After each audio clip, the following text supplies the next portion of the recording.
Have you ever wondered why some pains never seem to go away, no matter how much time passes? Why certain voids persist in silence, as if they were part of your very soul?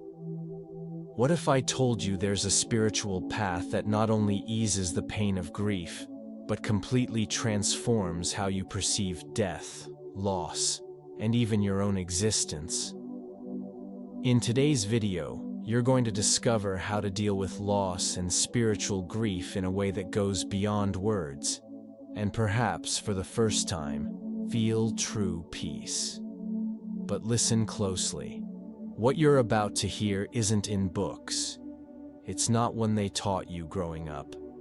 It's something deeper, something you felt before, but never knew how to name. If you've made it this far, maybe you know the feeling of standing in a crowd, yet no one really sees you. That's what happened to Anna. She lost her father on an ordinary morning, one of those days when life seems to carry on as usual. Coffee on the table, a kiss on the forehead, and by noon, her world had collapsed. Anna didn't cry at the funeral. She couldn't. Her grief was different. It was silent, spiritual, as if a piece of her soul had been torn away without warning. In the days that followed, people said, "Time heals." But time didn't heal. It only made the absence hurt in a different way. Have you ever felt that? That a loss shook your faith, your spirituality, your connection to the invisible? Then Anna began to wonder, where is he now? Can he see me? Is there something beyond the pain? Those questions, instead of bringing answers, opened portals. That's when she realized that spiritual grief is not about forgetting, but about integrating. And when she understood that, something began to shift. Slowly, the pain gave way to a quiet presence, a kind of love that no longer needed a body to be felt.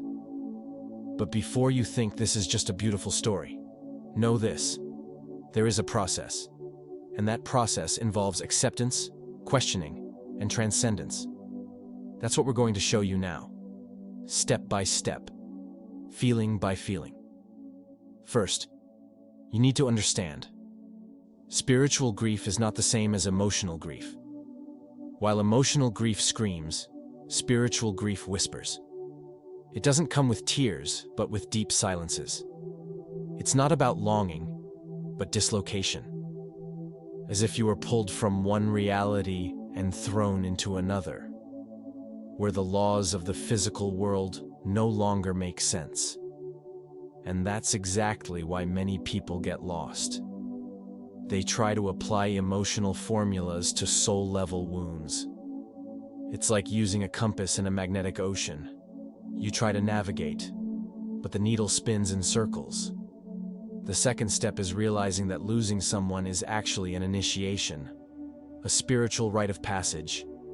Death, no matter how unfair or sudden, always carries a key that opens portals within you, portals that only reveal themselves when everything solid falls apart.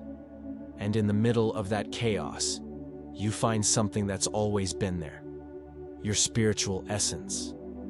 But few can see this on their own. So if this video is reaching you right now, maybe this is your moment to see, to open that portal, to name what you feel. Are you ready? There's a little-known concept that can completely transform your grief journey. It's called ancestral grief. Yes, you're not just carrying the pain of your loss. You're also carrying the pain stored by generations before you. The sorrow of your ancestors, who were often not allowed to grieve. It shows up as unexplained sadness, heaviness in the chest when you wake up, or that invisible weight you've always carried. But once you acknowledge this, something shifts. The grief stops being just yours. It becomes a mission, and every mission has meaning, a direction, a purpose. But be careful. grief can also hide spiritual traps. Many people, in their desperation to reconnect with the departed, open doors to unbalanced connections. If you've ever tried to reach someone who's passed, know that it requires spiritual preparation, protection, and wisdom. It's not just lighting a candle or repeating a prayer. There's a real risk of connecting with entities that feed on your pain. That's why, before you seek contact, seek understanding. And what no one tells you is that sometimes the real contact doesn't come from outside, but from within. Now imagine if you could turn that pain into a bridge that connects you to unconditional love, to collective consciousness, to the certainty that nothing ends, everything only transforms. Spirituality teaches us that loss is not an end, but an invitation to awaken, to see that we're only passing through here, and that the truest bonds are invisible but eternal.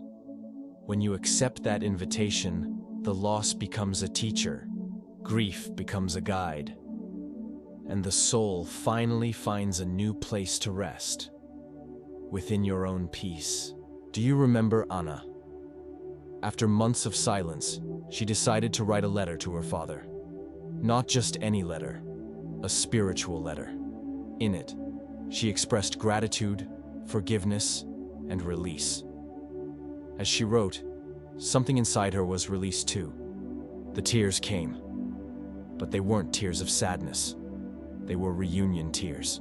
It was as if he was there somehow, present, real. And from that day forward, Anna no longer had to hold in her pain, because pain had become love, mature love, spiritual love. And that kind of love you can access too if you choose to walk through your grief with awareness and faith. There comes a moment in the journey of spiritual grief when you stop seeking answers outside, because they've always been inside.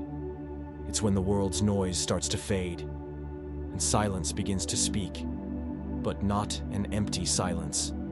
A silence filled with meaning.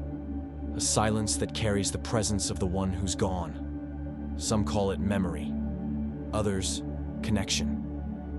But the most awakened call it transcendence. You start noticing that even without physical touch, there's a subtle continuity between worlds. You smell the scent, hear the laughter, feel that sudden intuition. And all of it is presence that the soul recognizes before the mind can explain. Have you felt that? That sudden certainty that someone was there just for a moment in some unseen plane? But to access this level of spiritual awareness, you have to move inward. You have to surrender. Surrendering is the turning point. It's when you stop fighting pain and start listening to it. Because pain speaks. It points exactly to the part of your soul that needs to grow. And growing hurts. But it's a meaningful hurt. The kind of pain that breaks down ego walls to make space for the spirit. At this stage, grief becomes expansion, and every tear waters something new inside you, something that will bloom with time. Because the spirit grows in darkness, flowers in the unseen, and reveals itself in consciousness. But here's the truth. Many people mistake silence for healing. They think they've moved on, just because they're not crying anymore. But real spiritual grief doesn't end. It transforms. It settles like a quiet presence that walks with you, lives inside you. It's not something to be cured, but something to be integrated. And here lies the true challenge: how to live with this present absence without closing your heart to love, to life, to now. How to move forward without feeling guilty for smiling again. That's the hidden grief no one talks about. The fear of happiness, as if being happy were a betrayal to the memory of the one who passed. But it's not. The greatest tribute you can offer to someone who's gone is to live deeply. You must understand, the soul that departed does not want you to be stuck. Grief was not meant to paralyze. It was meant to purify, to transform. And there's a powerful spiritual practice that can help you in this process: the reunion meditation. In it, you enter deep silence and imagine your loved one in front of you, not as a ghost, but as pure energy. You talk, you listen, you thank, and there, in that subtle realm, you release. You release the pain, the guilt, the fear. You release it to live. And in doing so, you don't lose, you transform. Absence becomes a bridge. Pain becomes prayer. Grief becomes light. Now I want you to pause and ask yourself, when was the last time you really felt? Felt without trying to control, explain, or resist. Most of us don't fully grieve because we're afraid we won't come back, afraid of drowning in sorrow and never resurfacing. But the truth is, the deeper you dive, the stronger you rise. Because at the bottom of grief, there's something that can't be found anywhere else: truth. And truth liberates. Truth heals. Truth reconnects you with what is eternal. Because love, real love, never dies. It only changes form. And that transformed love is what will guide you to the next level of your consciousness. Do you remember Anna's letter? She decided to read it out loud, alone, under a tree where she used to walk with her father. In that moment, a soft breeze passed by, and something changed. It wasn't visible, it wasn't audible, but it was felt. A release, a warmth in the chest, a kind of spiritual embrace that defies explanation. She cried, she smiled, and for the first time in months, she felt peace. That was no coincidence. That was presence. That was healing. Because when you surrender pain with truth, the universe responds, and it always responds with love. If this video touched you in any way, if you felt that even in your pain there's a light waiting for you, leave your comment below. Share it with someone who's also facing a difficult time. And subscribe to this channel, because here, every video is another chance to heal something inside you. Your spiritual journey starts now, and you are no longer alone.